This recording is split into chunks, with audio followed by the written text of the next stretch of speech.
Welcome back to the channel. I'm Lauren Fix, and this is 4 Minute Friday. Now, this week we have a lot going on with the coronavirus or COVID-19, and people are flipping out. You've got concern and common sense, and you got hysteria and panic, and that's why I'm selling you a pump of my Purell for $5. Now, that's craziness, and that's what's going on. No toilet paper and all that. But let's try to take a focus on your automobile. Every week I get a different vehicle, and this week I have the 2020 Volkswagen GTI.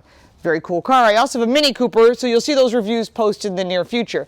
But in the meantime, people drove this car here. They drove from New York City. I don't know if they've got the disease or not. Sure, I can use Purell on my hands. I'm going to show you some quick, simple tips about the disease that's inside your car all year round and what you can do to make your car clean, whether it's a rental car, car share, it's a cab, you're borrowing a friend's car, you're riding with a friend's car, it's your own vehicle. These are just some common sense things you probably want to know. The average vehicle has 283 different types of bacteria in this vehicle. I'm not going crazy. I just want you to be aware, especially if you're prone to getting this virus. I mean, I'm a cancer survivor, I take tons of supplements, but I'm also trying to be a bit smart. The average steering wheel is actually dirtier than a toilet seat. Bacteria is measured by colony-forming units. A steering wheel has 692 colony-forming units, where a toilet seat, on average, is 172. Yeah, kind of gross. So you would think the steering wheel is the dirtiest part of your car. It's actually not. The front seat cup holder is 1,179 germs. And the dash air vent, where you adjust the air coming into your face, is 1,082 germs.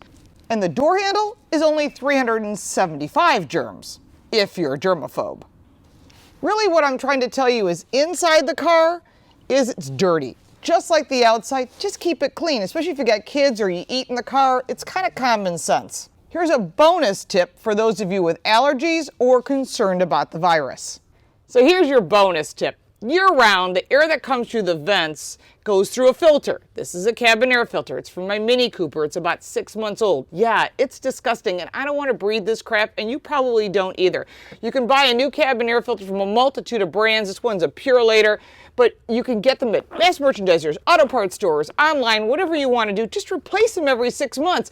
It's the air you breathe, especially if you're transporting elderly people or someone who's got allergies. Don't forget to keep using Purell, Lysol wipes, whatever it is, in your home, in your car. I am not a panic person. I think the mainstream media has taken this way out of control. They've called this everything under the sun.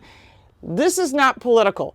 If you're sick, stay home. If you get your hands dirty, wash them. If you've got a cold and you blow your nose, wash them and throw out the Kleenex. Just common sense. As my daughter would say, Kindergarten 101. Have some common sense. I am sure you have commentary on this or other great things to clean your car. Typically I say car products for the car, home products for the home, but in this case we want to kill some germs.